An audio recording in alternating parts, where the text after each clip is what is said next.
I still wake up sometimes with the smell of high-octane fuel and scorched oil in my nose. And for a second, I'm not 92 years old in a quiet house in Ohio. I'm 20 years old again, sitting in a cockpit that feels like a coffin, staring at gauges labeled in a language that wants me dead. People ask me why I didn't talk about the war for 60 years. They think it's because of the things I saw, the friends I lost, and sure, that's a part of it. But the real reason is that for a long time, I didn't think anyone would believe me. It sounds like a movie, something made up by a writer who never stepped foot in the mud, but I lived it.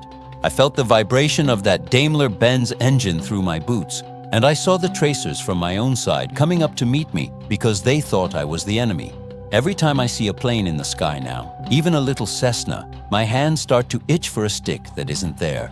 It's funny how the mind works. I can't remember where I put my glasses half the time, but I can remember every scratch on the canopy of that Messerschmitt. I can remember the exact shade of gray-green paint on its wings. I can remember the way the air felt on my face through the bullet hole in the glass. It wasn't about being a hero. I was just a kid who wanted to see his mother again, and I was willing to do the most insane thing imaginable to make that happen. It was November of 1944. The weather was a nightmare. Everything was gray, damp, and freezing. We were near the German border, tucked away in a makeshift airfield that was mostly just a flattened beet field turned into a mud pit. I was flying an L-4 Grasshopper back then, what they called a Piper Cub in civilian life.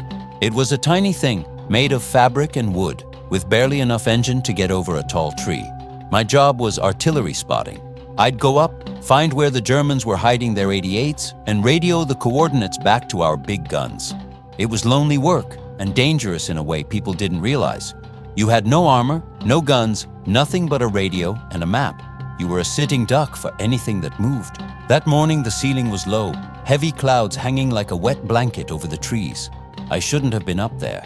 My CO told me to stay grounded, but we had a company of infantry pinned down by a battery of German howitzers that were chewing them to pieces. I couldn't just sit there in the mess tent drinking bitter coffee while those boys were getting slaughtered. So, I took the Cub up. I stayed low, hugging the tree line, trying to use the mist as cover. I found the battery tucked into a ravine behind a thick stand of pines. I keyed the mic, started reading off the coordinates, feeling that familiar rush of adrenaline. I saw our first shells land, short, then long, then right on the money. I was watching the smoke rise when I heard it, a deep, guttural roar that didn't sound like a Piper Cub. I looked up, and for a split second, my heart just stopped. Coming out of the clouds like a hawk was a Focke-Wulf 190. It was beautiful and terrifying all at once. I remember thinking how unfair it was. This massive killing machine coming for a little fabric toy like mine.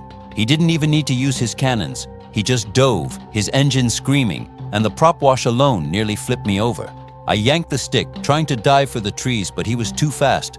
He didn't want a dogfight, he wanted sport. He circled around and I saw the flashes from his wings. The sound of bullets hitting a fabric plane is something you never forget. It's not a metallic bang. It's a series of sharp pops, like a hand tearing through a bedsheet. My instrument panel shattered. Glass sprayed my face. The engine coughed once, spat out a cloud of black smoke, and died. The silence that followed was the loudest thing I'd ever heard. I was gliding, losing altitude fast, and the Focke-Wulf was already banking for another pass.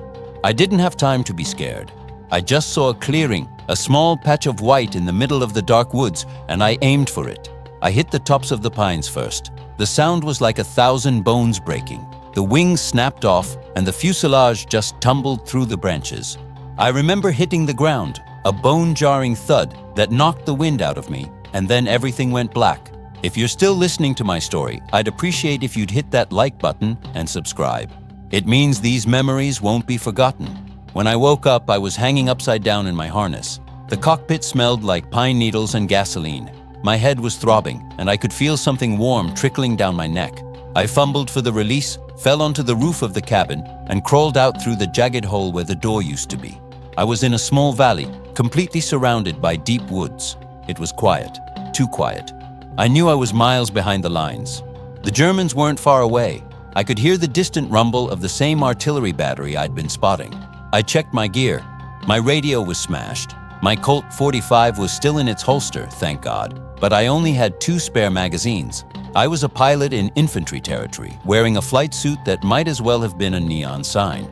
I started moving, staying off the trails, trying to head west. The snow was thin but crunchy, making every step sound like a gunshot. I walked for hours, my boots soaking through, my breath coming in ragged gasps. Every time a twig snapped, I froze, hand on my pistol, expecting a patrol to jump out. But the woods stayed empty. By late afternoon, the light started to fade, and the cold really began to bite. I found a small stone hut, probably used by shepherds before the war, and huddled in the corner. I didn't dare start a fire. I just sat there, shivering, eating a frozen K ration bar that tasted like sawdust. I thought about my mother.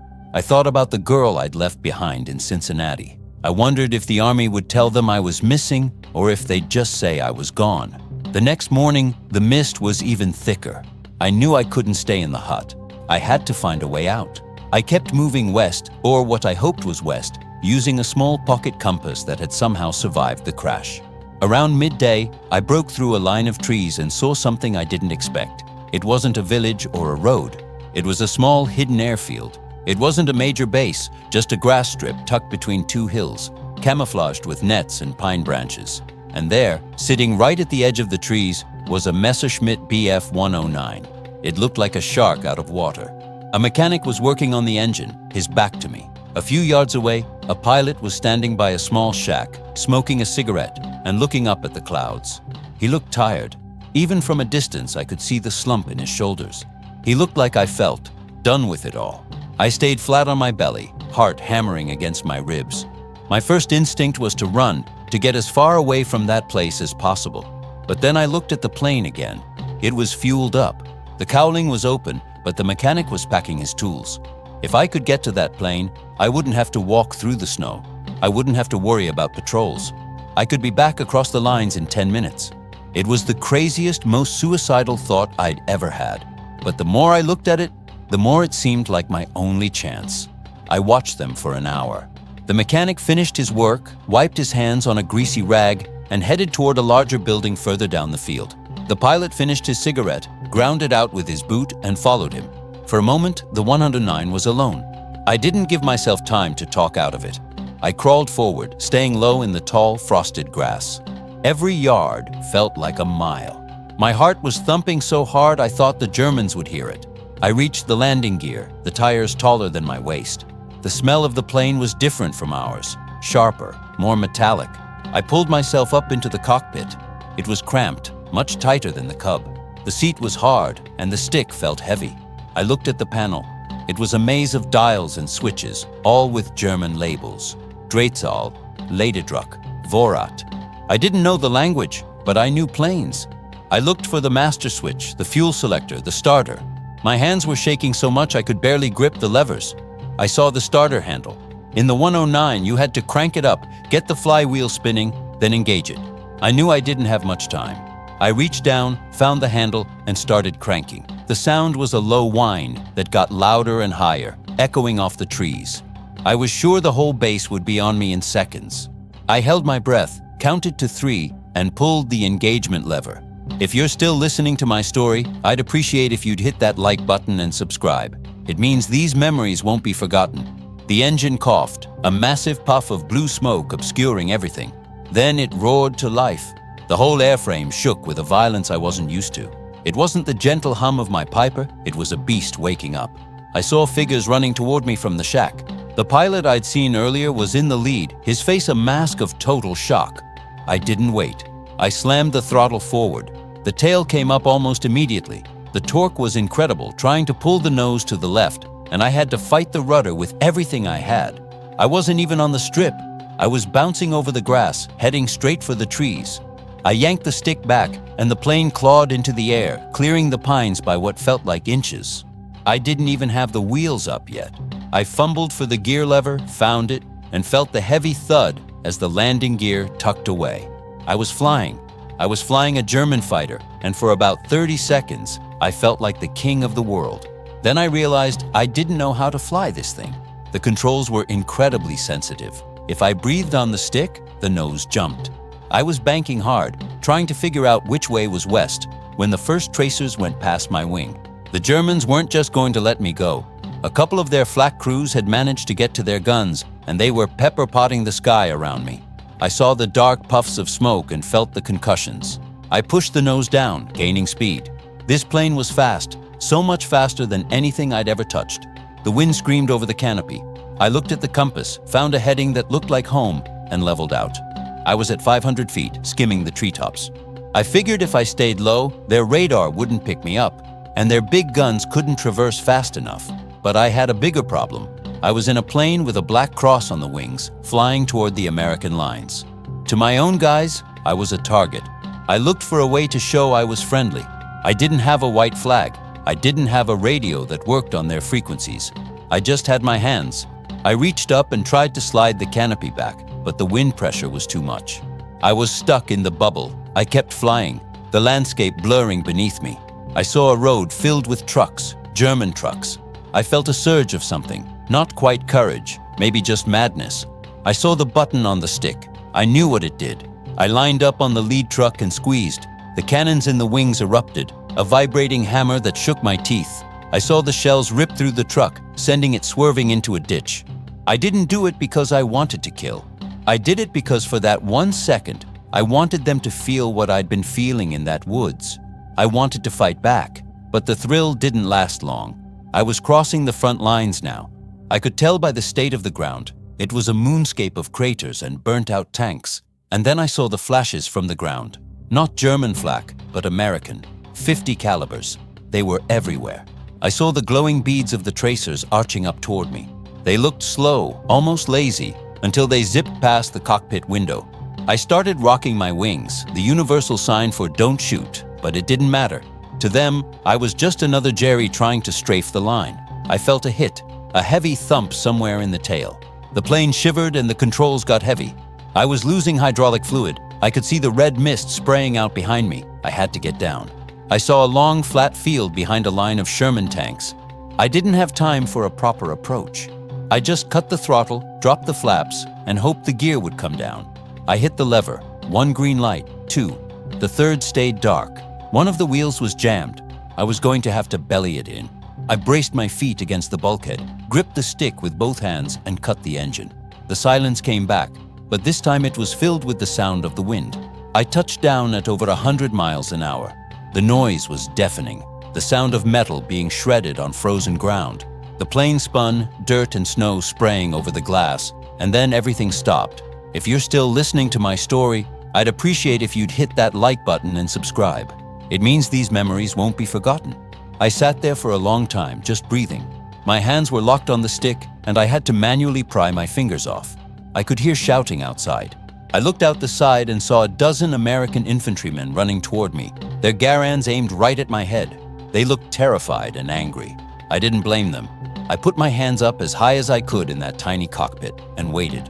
One of them, a big sergeant with a face like a bulldog, reached the canopy and hammered on it with his rifle butt. I fumbled for the latch, pushed the glass back, and screamed at the top of my lungs, "Don't shoot! I'm American! For the love of God, don't shoot!" The sergeant stopped. He looked at my flight suit, then at my face, then back at the plane. He looked like he'd just seen a ghost. "Who the hell are you?" he barked. I told him my name, my rank, my unit. I told him I'd been shot down in a Cub and stolen this thing. He didn't believe me at first. He made me get out slowly, hands behind my head, and they searched me like I was an SS officer. It wasn't until they found my dog tags and my Cincinnati Reds cap stuffed in my pocket that they started to lower their guns. The sergeant just stood there, looking at the Messerschmitt, shaking his head. "You flew this piece of junk from over there?" he asked, pointing toward the German lines. I just nodded. I couldn't even speak anymore. I just wanted to sit down.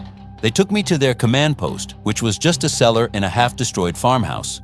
I had to tell the story over and over again, to the sergeant, then a lieutenant, then a colonel who flew in on a chopper just to see the plane.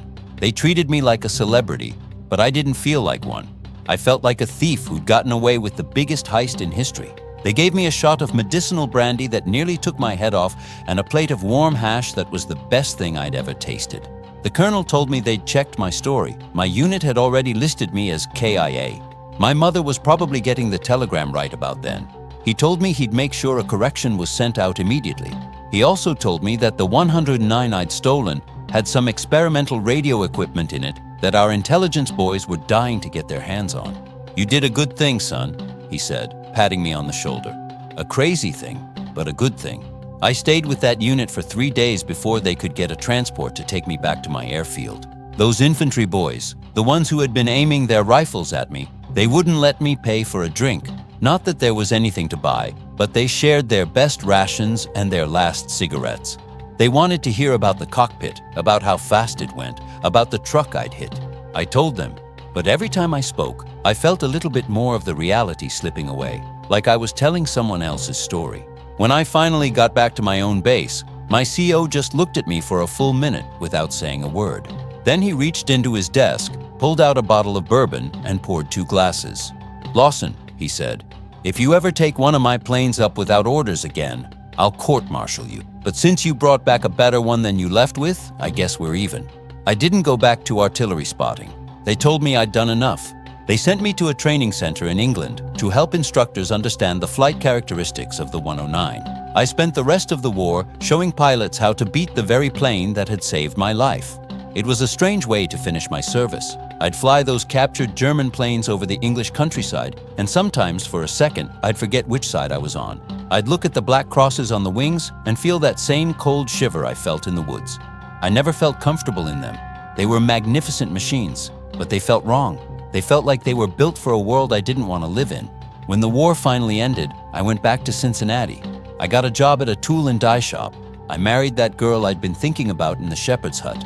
We had 3 kids, and now I've got more grandkids than I can count on both hands. If you're still listening to my story, I'd appreciate if you'd hit that like button and subscribe. It means these memories won't be forgotten. I didn't tell my kids about the plane until they were grown. My wife knew, of course, but she understood why I kept it quiet. In the years after the war, everyone had a story. Everyone had seen something terrible or done something brave.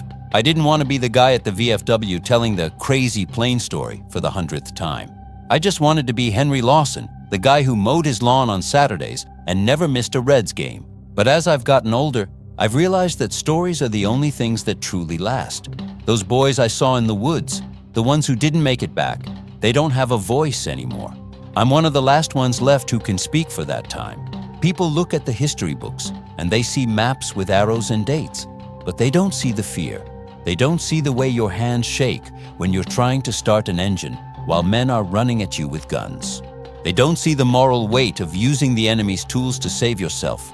I think about that German pilot sometimes, the one whose plane I stole. I wonder what happened to him. Did he get blamed for losing his aircraft? Did he survive the war? In another life, maybe we would have been friends. We both loved flying. We both just wanted to get home. That's the thing about war. It takes people who have everything in common and tells them they have to kill each other. I'm 92 now, and my legs don't work like they used to. I spend a lot of time sitting on my porch, watching the birds. Sometimes a plane goes over, high up, leaving a white trail across the blue. I look at it, and I remember the vibration of that 109. I remember the way the world looked through that shattered canopy. I'm not proud of everything I did in the war, but I'm proud that I didn't give up. I'm proud that I found a way when there wasn't one. I tell this story now because I want people to know that even when you're surrounded, even when you're in the dark, there's always a chance. You just have to be brave enough or crazy enough to take it. My life has been long and mostly quiet, and for that, I am incredibly grateful. But that one day in 1944, that day when I was a German pilot for an hour, that's the day that defined me. It taught me that the line between us and them is thinner than we think, and that at the end of the day, we're all just trying to find our way back to the people we love. I hope that's something you can take away from this. We aren't defined by the uniforms we wear, but by the choices we make when everything is on the line. I'm glad I made the choice I did. I'm glad I'm here to tell you about it. If you're still listening to my story, I'd appreciate if you'd hit that like button and subscribe. It means these memories won't be forgotten. I remember the look on that colonel's face when he walked into the cellar where they were holding me. He didn't look like a man who was happy to see a recovered pilot. He looked like a man who had just been told his dog could play the violin. He stood there, his uniform dusty from the road, staring at me while I sat on a wooden crate with a blanket over my shoulders. He didn't say hello. He didn't ask if I was hurt. He just looked at my dog tags, then at the report on the table, then back at me. He asked me very slowly how a boy from Ohio who had spent his entire military career flying a fabric-covered kite at 60 miles an hour had managed to start, taxi, and fly one of the most sophisticated fighter planes in the German Luftwaffe. I told him the truth, though the truth sounded crazier the more I said it. I told him that when you're cold enough and scared enough, your brain starts working in ways you didn't know it could. I told him I'd spent hours back at the airfield reading captured manuals and looking at photos of enemy cockpits, mostly just out of curiosity. I never thought I'd actually be sitting in one. He just shook his head and told me that if I was lying, I was the best liar he'd ever met. And if I was telling the truth, I was the luckiest man in the European theater of operations. But the luck didn't feel like luck back then. It felt like a heavy weight in my stomach. The adrenaline had worn off, and the reality of what I'd done started to sink in. I had stolen a plane. I had flown through a wall of fire from both sides. I had nearly died half a dozen times in the span of 30 minutes. My hands wouldn't stop shaking. Even when I tried to hold my cup of coffee, the liquid would slosh over the sides. The soldiers in that cellar kept coming up to me, wanting to touch my flight suit or ask me what the 109 felt like, but I couldn't really answer them. All I could think about was the silence of the woods before I found the airfield. That silence was still in my ears. It's funny, you'd think the loudest parts of the war would be the ones that stick with you. But for me, it's always been the quiet. The quiet of the shepherd's hut. The quiet of the cockpit right before I pulled the starter. The quiet of the field after I crashed. It's in those quiet moments that you realize how close you are to not existing anymore. You realize that the whole world is going on around you, birds singing and wind blowing, and it doesn't care one bit if you live or die. If you're still listening to my story, I'd appreciate if you'd hit that like button and subscribe. It means these memories won't be forgotten. They kept me in that farmhouse for 3 days while the intelligence officers argued over what to do with me. They didn't want to let me go back to my unit yet because they weren't sure if I was a security risk or a hero. I spent those 3 days sitting in a room with a single window, watching the rain turn the world into a gray smudge. I thought a lot about the German pilot, the one I'd seen smoking his cigarette. I wondered if he got in trouble. I wondered if they thought he'd let me take it. I felt a strange sort of guilt about it, which I know sounds crazy. He was the enemy. He would have shot me down without a second thought if he'd seen me in my grasshopper. But in that moment on the airfield, he was just a guy having a smoke, looking at the clouds, probably wishing he was anywhere else but there, just like me. We were both just kids, caught up in a machine that was much bigger than us. I wondered if he had a mother waiting for him in Berlin or Munich, and if he'd ever get back to see her. War does that to you. It strips away the humanity of the person you're fighting until something happens. Something small, something personal, that reminds you they're human too. Taking his plane felt like a personal betrayal, even though it was the only way I could survive. On the 4th day, a jeep showed up to take me to a larger base near Paris. That was a long, cold drive. The roads were clogged with convoys heading toward the front, and every time we passed a group of soldiers, they'd look at the jeep and see my flight suit and start pointing. Word had traveled fast. By the time I got to Paris, I was the guy who stole the Messerschmitt. I didn't like the attention. I felt like a fraud. I hadn't outflown anyone in a dogfight. I hadn't dropped bombs on a factory. I'd just run away in a stolen car that happened to have wings. In Paris, they put me in a real hotel, which felt like heaven after months of sleeping in tents and mud. I took a bath that lasted an hour, scrubbing the grease and the smell of the 109 out of my skin. But when I looked in the mirror, I didn't recognize the person looking back. My eyes looked older. There was a hardness there that hadn't been there when I left Ohio. I realized then that no matter how much I tried to go back to being the old Henry Lawson, I couldn't. The war had changed the shape of my soul. It had shown me what I was capable of when the chips were down, and that's a scary thing to know about yourself. Then came the trip to England. That was a whole different world. London was still recovering from the Blitz, but it was full of life and energy. They took me to an airfield called Farnborough, where they had a whole collection of captured enemy aircraft. There were Heinkels, Junkers, and other 109s, all painted in British or American colors. It looked like a graveyard of monsters. My job was to work with the test pilots, helping them understand how the plane handled in real-world conditions. Most of those test pilots were brilliant flyers, but they flew by the book. They wanted to know about the engine temperature at 10,000 feet or the stall speed in a steep bank. I told them what it felt like when you were trying to take off from a muddy field while people were shooting at you. I told them how the 109 wanted to kill you if you didn't respect the torque. I told them about the visibility, which was terrible compared to our planes. You felt like you were looking through a mailbox slot. We'd spend all day in the air, and then we'd spend the evenings in the officers' club, drinking warm beer and talking about planes. For the first time since I'd been shot down, I started to feel like a pilot again, rather than just a survivor. If you're still listening to my story, I'd appreciate if you'd hit that like button and subscribe. It means these memories won't be forgotten. But the memories of the crash and the escape were always right there, just under the surface. I'd be sitting in a nice pub in the middle of London, and suddenly I'd hear a sound, a truck backfiring or a heavy door slamming, and I'd be back in the cockpit, smelling the smoke and hearing the bullets tearing through the fabric of my Piper Cub.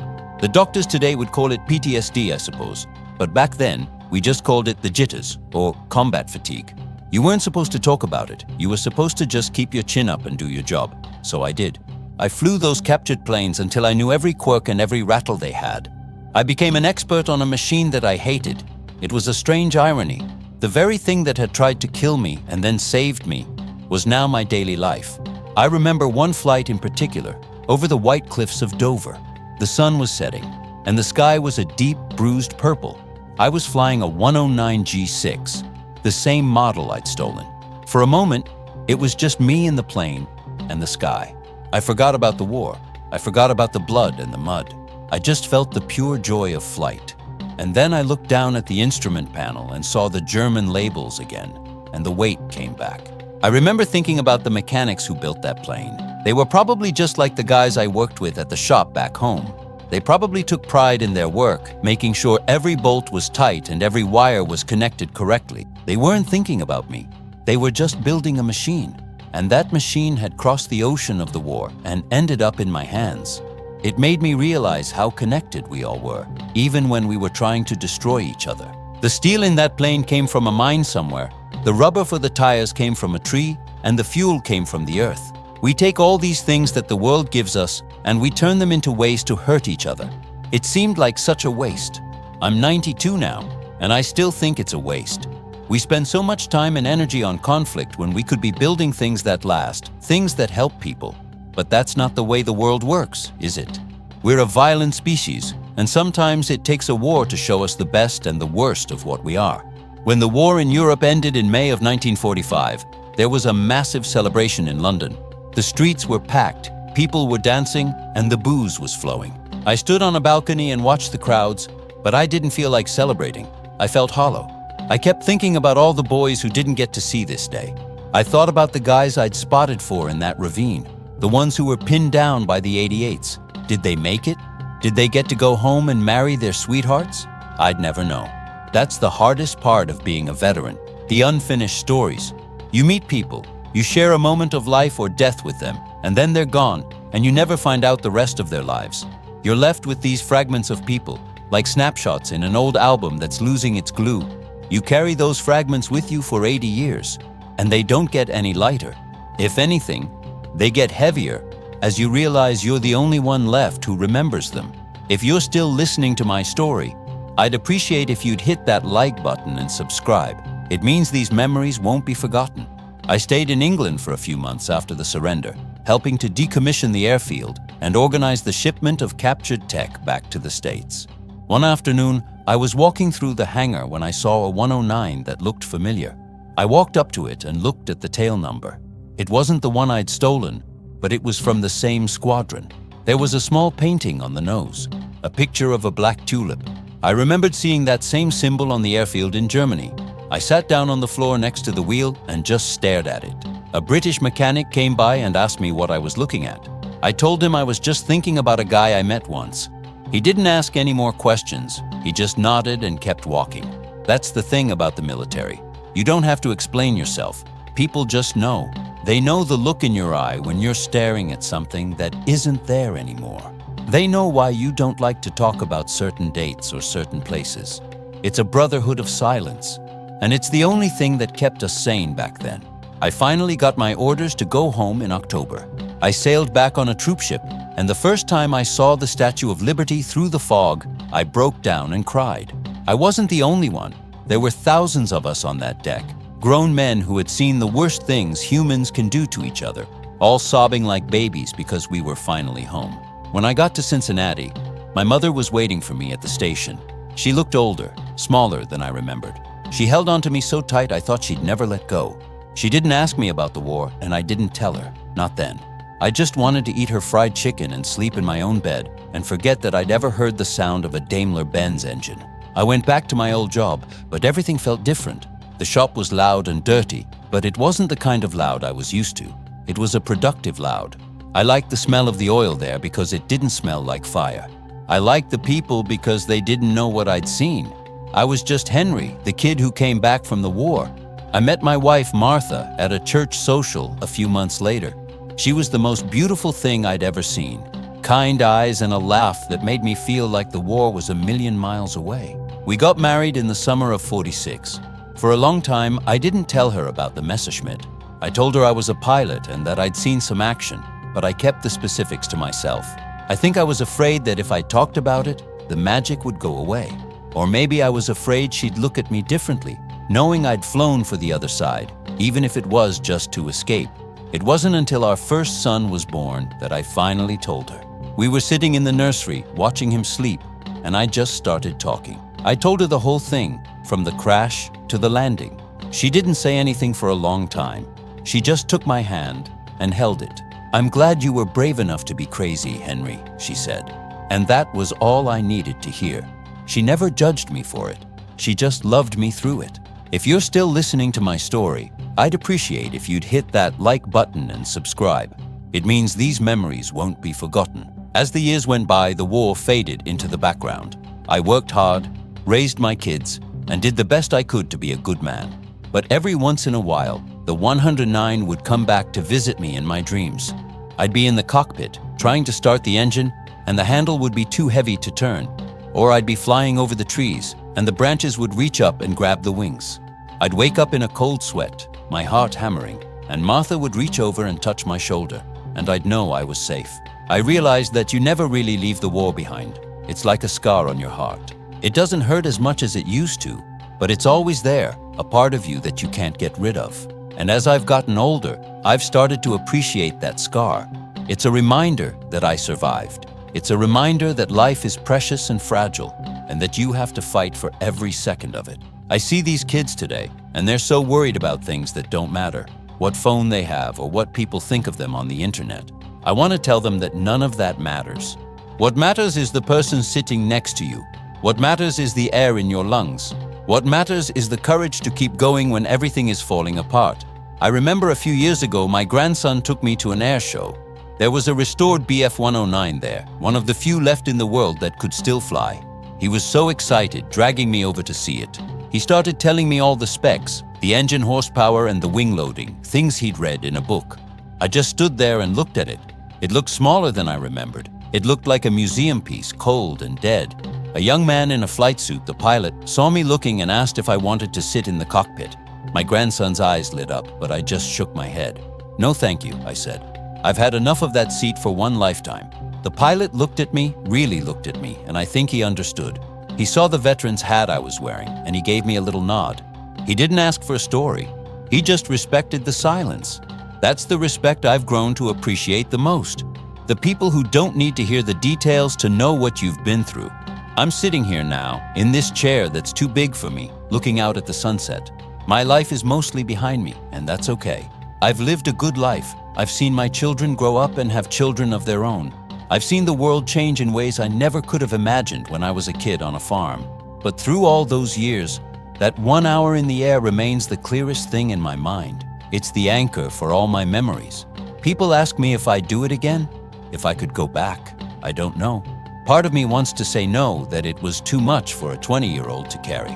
But another part of me knows that I wouldn't be the man I am today without it. I learned something about the human spirit that day, that it's stronger than any engine and tougher than any steel. I learned that we are capable of incredible things when we have to be. And I learned that the most important thing you can ever fly back to is the people who love you. If you're still listening to my story, I'd appreciate if you'd hit that like button and subscribe. It means these memories won't be forgotten. I hope that by telling this, I've given you a little bit of that perspective. I'm not a hero. I was just a pilot who didn't want to die. But if my story can make someone else feel a little braver or a little more grateful for the quiet moments in their own life, then it was worth telling. The 109 is long gone, probably melted down and turned into soda cans or car parts by now. But the memory of that flight, the feeling of the wind and the roar of the engine, that stays with me. It'll stay with me until the day I finally close my eyes for the last time. And when that day comes, I'm not going to be afraid. I've already faced the worst the world could throw at me, and I'm still here. I'm just going to glide into that final landing, hopefully with the wheels down this time, and see what's on the other side. Maybe that German pilot will be there, and we can finally have that smoke together and talk about the clouds. I'd like that. I'd like that very much. I remember the smell of the English countryside in the spring, when I was still at Farnborough. It was a mix of damp earth, blooming gorse, and the sharp tang of aviation fuel. It was a beautiful place, but I always felt like a ghost there. I'd walk through the village on my days off and people would smile and nod, but I didn't feel like I belonged. I was a man who had been between two worlds, and I hadn't quite landed in either one yet. I'd sit on a stone wall and watch the kids play, and I'd wonder what kind of world they were going to grow up in. Would they have to go through what I did? Would they ever have to steal a plane just to see their parents again? I hoped not. I truly hoped not. But I knew the world had a way of repeating its mistakes. All we can do is try to pass on what we've learned and hope it sticks. We tell these stories not to glorify the war, but to warn people about it, to show them that war isn't just about winning or losing. It's about what it does to the people who are in the middle of it. The older I get, the more I realize that the most important part of my story isn't the plane. It's the fact that I survived to tell it. There were so many moments where it could have gone the other way. A fraction of an inch here, a second there, and I'd be just another name on a stone in a cemetery in France. Why me? Why did I get to come home when so many others didn't? I don't have the answer to that. I've spent 80 years looking for it, and I'm no closer now than I was then. Maybe there isn't an answer. Maybe it's just the way the cards fall. But because I was given this extra time, I've tried to make it count. I've tried to be a man who was worth saving. That's the real challenge of being a survivor, living a life that honors the ones who didn't make it. It's a high bar to set, and I don't always reach it, but I never stop trying. If you're still listening to my story, I'd appreciate if you'd hit that like button and subscribe. It means these memories won't be forgotten. I remember the first time I had to sit down with one of those intelligence officers in London. He was a skinny fellow, wore glasses thick as bottle glass, and he had this way of looking at me like I was a specimen under a microscope. He didn't care about the fear or the freezing cold in that shepherd's hut. He wanted to know about the fuel injection system. He wanted to know how the WWII methanol water injection performed when I slammed the throttle forward to clear those trees. I told him I didn't know what it was called. I just knew that when I pushed the lever, the plane screamed and my back hit the seat like a ton of bricks. He kept pushing me for details about the airfield's location, the number of ground crews I saw, and whether the mechanics were wearing specific colored armbands. I tried to tell him that when you're stealing a plane, you don't stop to count the laundry, but he just kept scribbling in his little notebook. It made me feel like the whole experience was being reduced to numbers and data points. They didn't see the man in the cockpit, they just saw the machine I'd brought back for them to take apart. Later that week, they took me down to the hangars at Farnborough to see the plane I'd actually flown in. It was already half gutted. The engine cowling was off, and wires were hanging out like guts. Seeing it like that made me feel sick to my stomach. It was like seeing an old friend on an operating table. I touched the wing, right where the black cross was painted, and I could still feel the vibration of the landing in my fingertips. A young British engineer came up to me, wiping grease on a rag, and told me that the radio equipment I'd brought back was a new type of directional finder.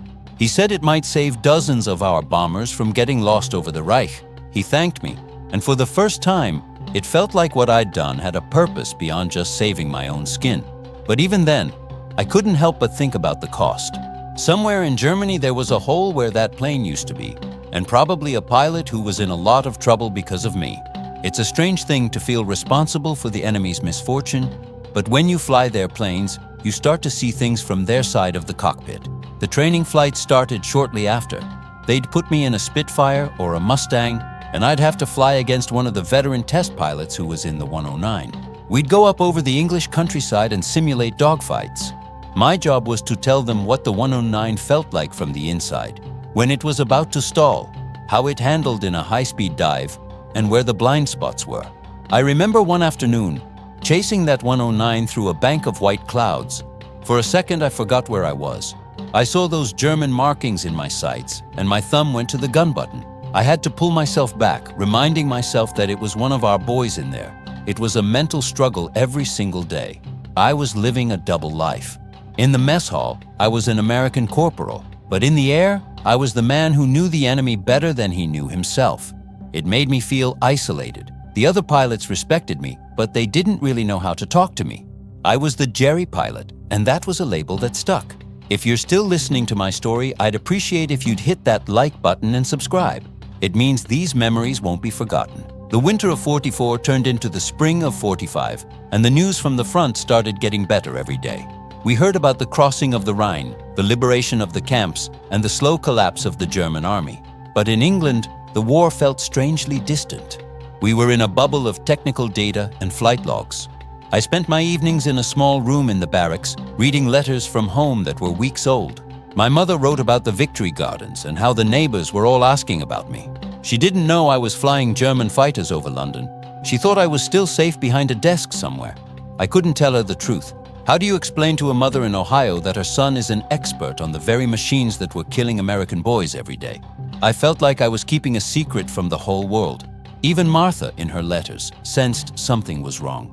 She asked why my writing seemed so tired, so heavy. I told her it was just the weather, but it was the weight of the sky.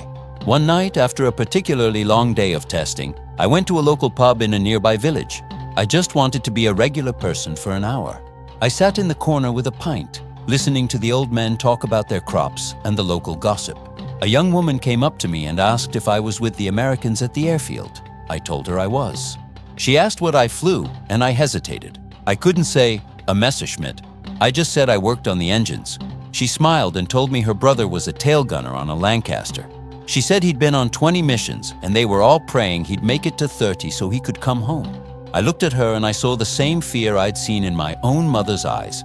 I realized then that it didn't matter what plane I flew or what side I was on. We were all just praying for the same thing. We were all just waiting for the phone to ring or a telegram to arrive. I bought her a drink, and we talked for a while about nothing in particular. It was the most normal I'd felt in months, but the normal didn't last. The next morning, I was back in the cockpit. We were testing a new fuel mixture, trying to see if we could get more speed out of the 109 at low altitudes. I was at 5,000 feet when the engine suddenly ceased. There was no warning, just a loud metallic bang, and then a terrifying silence. The prop feathered and stopped. I felt that familiar lurch in my stomach, the feeling of becoming a glider in a machine that wasn't meant to glide. I looked down. I was over a heavily wooded area, not unlike the woods in Germany where I'd crashed the first time. For a moment, I panicked. I thought I was back there. I thought the last few months had been a dream, and I was still hiding from the Germans. I had to shake my head to clear the fog. I checked my altitude. I didn't have enough to bail out safely. I had to find a clearing. I saw a small farm about 2 miles away. It had a long, narrow sheep pasture that looked just barely big enough. I banked the plane, trying to preserve every bit of airspeed. If you're still listening to my story, I'd appreciate if you'd hit that like button and subscribe. It means these memories won't be forgotten. The landing was rough. I clipped a stone wall with the left wingtip, which sent the plane into a violent ground loop. I remember the world spinning. Green grass, gray sky, green grass. And then the jarring impact as the tail snapped off. I was thrown forward against the harness, the breath knocked out of me. When the motion stopped, I was sitting in the middle of a field, surrounded by confused-looking sheep. I sat there for a minute, waiting for the pain to start, but it didn't come. I was just shaky and bruised. I climbed out of the wreck and stood there, looking at the broken 109. It looked like a dead insect. An old farmer came running out of his house carrying a pitchfork. When he saw the markings on the plane, he stopped dead in his tracks. He looked at the plane, then at my American flight suit, and he just stood there with his mouth open. I held up my hands and said, "It's okay, I'm one of the good guys." He didn't move for a long time. Then he lowered the pitchfork and started laughing. He laughed so hard he had to sit down on the grass.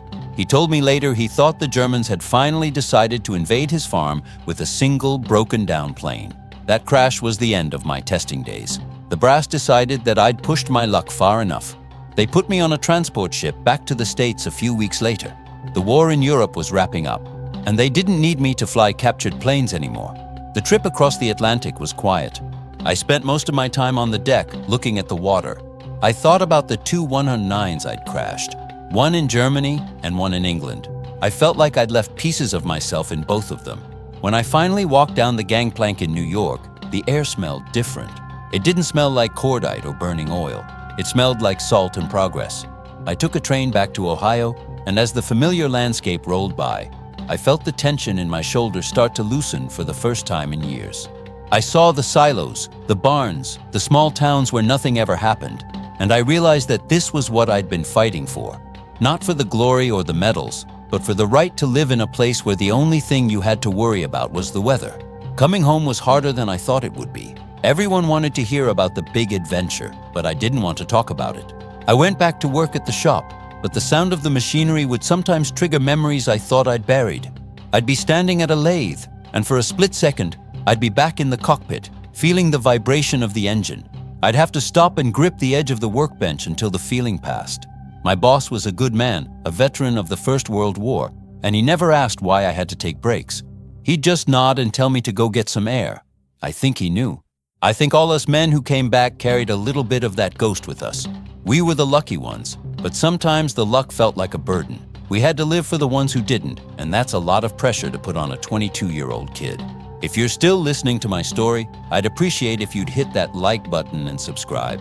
It means these memories won't be forgotten. Martha and I settled into a routine. We bought a small house on the edge of town with a porch that faced the sunset. We'd sit out there in the evenings and she'd talk about her day at the library, and I'd tell her about the shop. I never told her the details of the crashes or the interrogation. I wanted to keep her world clean of those things. But she knew when I was having a bad night. She'd wake up when I was tossing and turning, and she'd just put her hand on my back. She didn't say anything, she just let me know she was there. That was the best medicine I could have asked for. Slowly, the nightmares got further apart. The smell of the high-octane fuel started to fade from my memory, replaced by the smell of cut grass and wood smoke. I started to believe that I really was home and that the war was finally over. But then, in the early 50s, I got a letter in the mail. It was from a man in West Germany. He said his name was Klaus and that he had been a mechanic at a small airfield in late '44. He said he'd heard a story from a pilot who had been smoking a cigarette when an American soldier stole his plane. He said the pilot had survived the war and was now a doctor in Munich. Klaus had spent years trying to track down who had taken the plane, not out of anger, but out of sheer curiosity. He wanted to know if the person had made it back alive. I sat at my kitchen table with that letter in my hand for a long time. I hadn't thought about that day in years, not really. I'd pushed it into a dark corner of my mind. But seeing that man's name, hearing about the pilot, it all came rushing back. I wrote him back. I told him it was me. I told him I was alive and well in Ohio. We exchanged a few letters, and he told me that the pilot, the man whose plane I took, had always wondered about me too. He'd told the story to his children, how a crazy American had appeared out of the mist and flown away in his fighter. It's funny how a story can look different from the other side. To me, it was a desperate escape, a moment of pure survival. To them, it was a legend, something they talked about over beers for decades. It made me realize that even in the middle of all that killing, there were these moments of strange, shared humanity. We were all characters in each other's stories. Klaus and I kept in touch until he passed away in the '80s.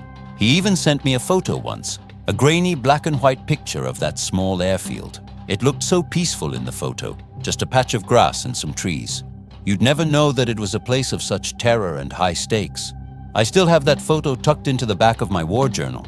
Every once in a while I'll pull it out and look at it, and I'll remember the boy I was back then. I'll remember the way the air felt, the way the engine roared, and the way I felt when I finally saw the American lines. If you're still listening to my story, I'd appreciate if you'd hit that like button and subscribe. It means these memories won't be forgotten. I'm 92 years old now, and most of the people who knew me back then are gone. Martha's been gone for 10 years, and I miss her every single day. My kids are grandfathers themselves now. They look at me and they see a frail old man in a cardigan, someone who needs help getting up from his chair. They don't see the pilot who stole a Messerschmitt. They don't see the man who flew over the white cliffs of Dover in a captured plane. And that's okay. I don't need them to see that. I just want them to remember that life is more than what happens to you. It's about how you respond to it. I've had a lot of time to think about that flight. I've wondered if I should have done something else, if I should have tried to hide in the woods longer or find a different way back. But every time I think about it, I come back to the same conclusion. I did what I had to do to survive. And in war, survival is the only real victory. I look at the world today and I see so much division, so much anger. It reminds me of the way people talked about the Germans back then, like they weren't even people, just monsters to be destroyed. But I know better. I know that even the monster on the other side is just a man with a cigarette, looking at the clouds and wishing he was home. I wish I could tell everyone that. I wish I could show them that the person you're taught to hate is usually just a version of yourself in a different uniform. If we could all just realize that, maybe we wouldn't need to steal each other's planes to get home. Maybe we could just walk there together. I know that sounds like an old man's rambling, but when you're 92, you're allowed to ramble a bit. You've earned the right to look at the big picture. So that's my story. It's not a story about being a hero, at least not the kind you see in the movies. It's a story about luck, desperation, and the strange things that happen when you're pushed to your limit. I'm glad I finally told it. For a long time, I thought it was a secret I'd take to my grave. But I realized that secrets are heavy, and I'm too old to be carrying around extra weight. I want these memories to live on, not because I'm important, but because the things I saw shouldn't be forgotten. The courage of those boys in the mud, the skill of the mechanics, the fear in the cockpit, it all matters. It's all part of the fabric of who we are as a people. I'm just one small thread in that fabric, but I'm proud of the part I played. If you're still listening to my story, I'd appreciate if you'd hit that like button and subscribe. It means these memories won't be forgotten. I remember sitting in that hotel room in Paris before they sent me to England, just staring at my hands. They were stained with oil that didn't belong to my country. Every time I closed my eyes, I could see the layout of that German cockpit. It's funny how the brain works when you're in a life or death situation. It's like a camera taking a flash photo that burns the image into your retinas forever. I could still see the red line on the tachometer, the way the fuel gauge flickered, and the specific position of the landing gear lever. I felt like a man who had committed a crime and gotten away with it. I kept waiting for someone to walk through the door and tell me that it was all a mistake, that I wasn't allowed to be there, or that the real pilot of that 109 had come to take it back. It's a strange kind of survivor's guilt, I suppose. You start to feel like you've stolen time itself, not just a plane. When I finally got to Farnborough, the British pilots there were a breed apart. They were mostly RAF boys who had been flying since the Battle of Britain. They had this way of walking, a sort of casual confidence that only comes from knowing you've danced with the devil and won. They called me the Yank with the jerry wings. Even one of them, a fellow named Arthur, who had a mustache that looked like a hedge, took me under his wing. He was the one who really taught me how to fly that Messerschmitt properly.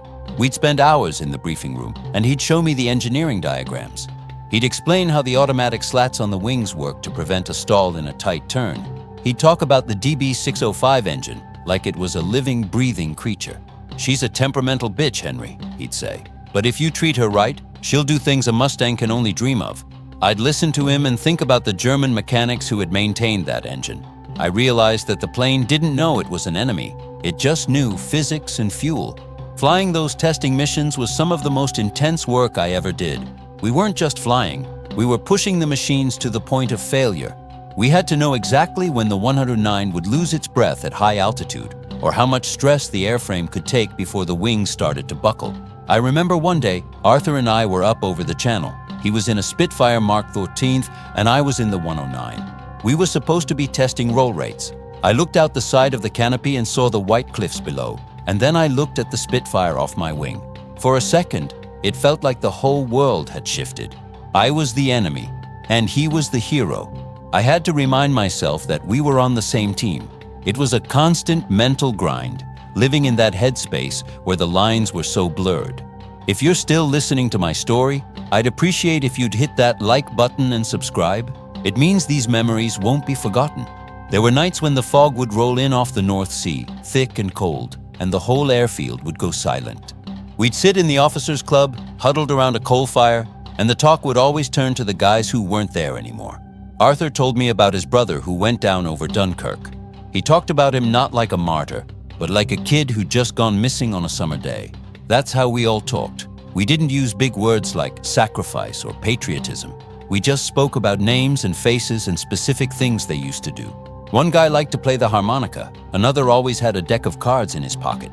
It's those small human details that stick with you. They're the things that the history books leave out.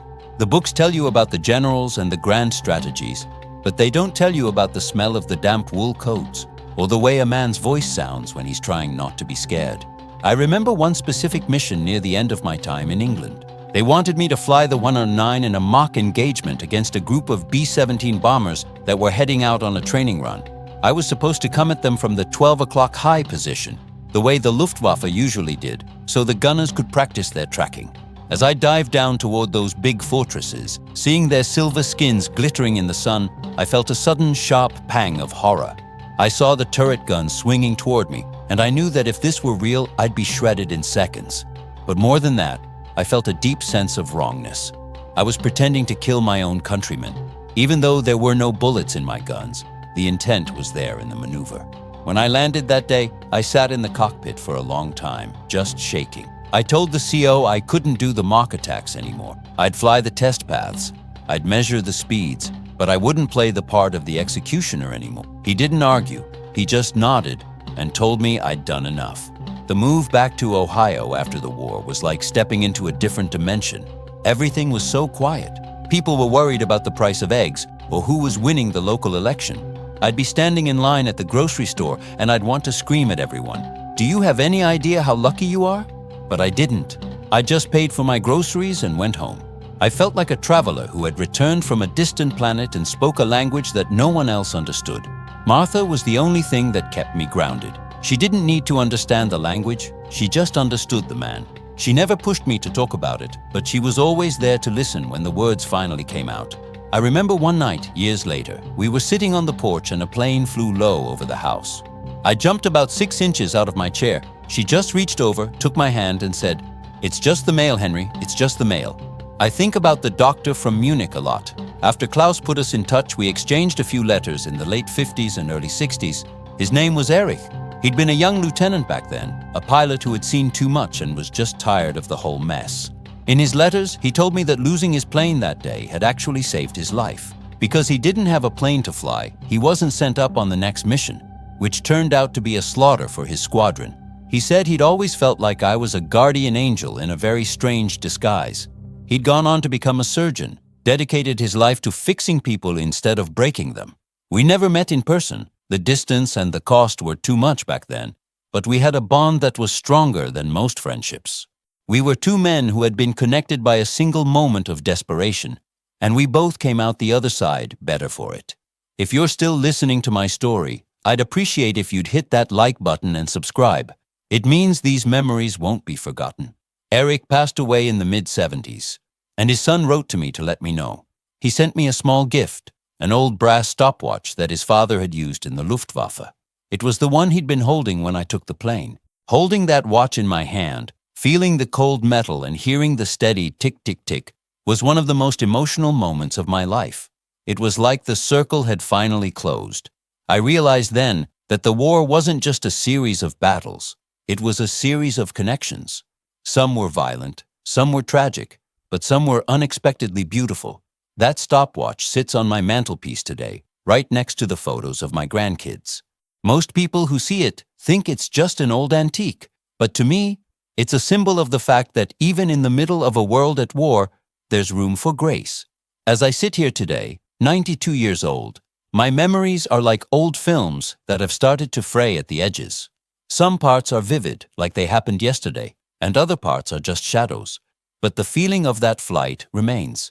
The feeling of the 109 pulling into the air, the cold wind on my face, and the sheer, unadulterated terror of being caught between two worlds.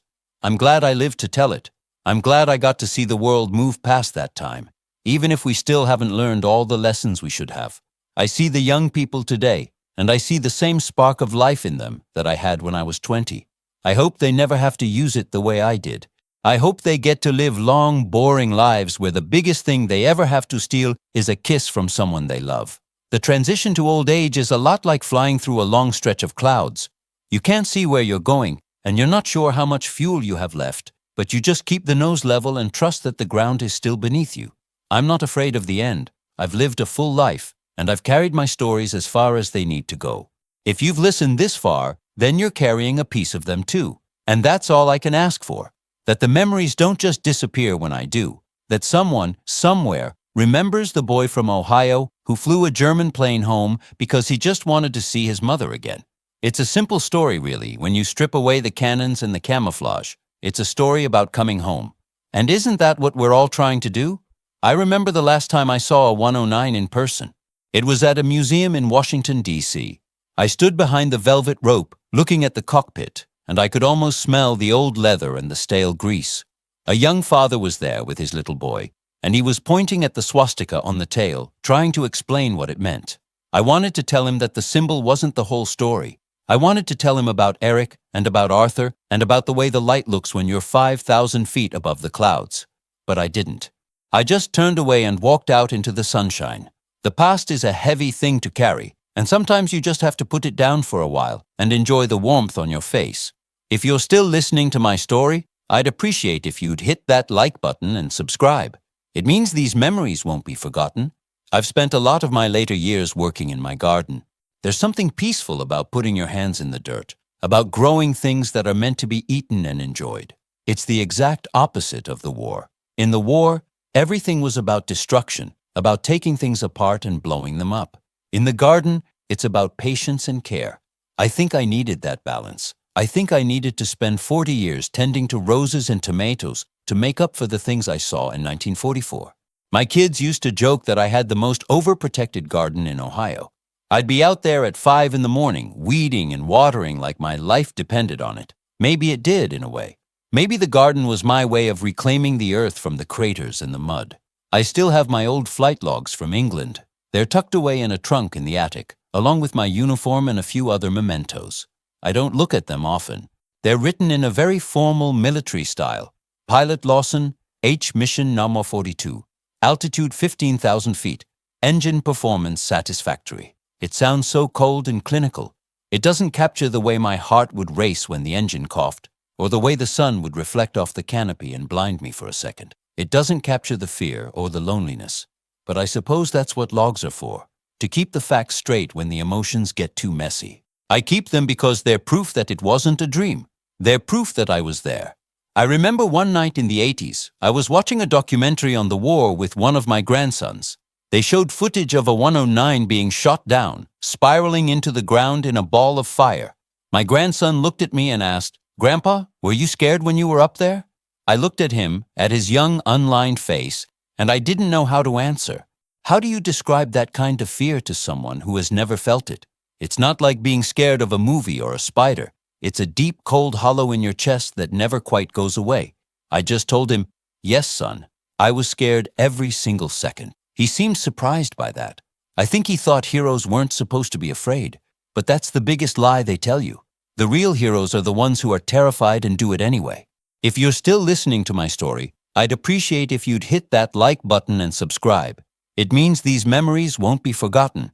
I'm reaching the end of my story now, not because there isn't more to tell, but because some things are meant to be kept in the silence.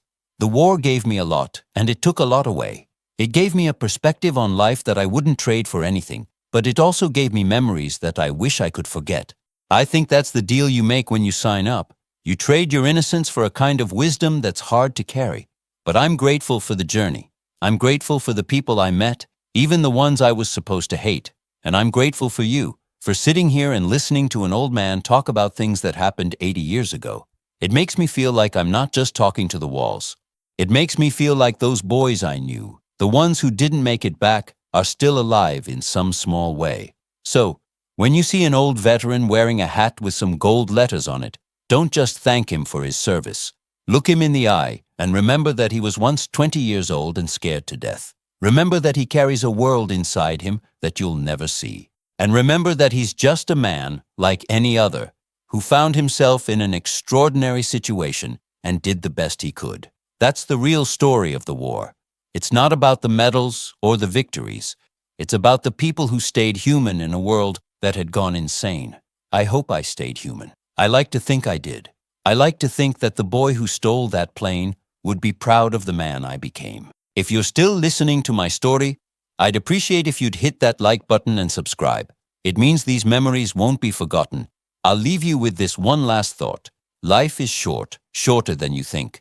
One day you're 20 and the world is wide open, and the next day you're 92 and looking back at the trail you left behind. Don't waste your time on hate or anger. Don't waste it on things that don't matter. Find something you love, find someone who loves you, and hold on tight. And if you ever find yourself in a situation where the odds are against you and the sky is falling, don't be afraid to take a chance. Even if it's crazy, even if it seems impossible, you might just find a way home that you never expected. I know I did, and I've been thankful for it every single day since. I've shared a lot today, maybe more than I've shared with anyone in years. It's a relief in a way to let the words out, to let the memories breathe.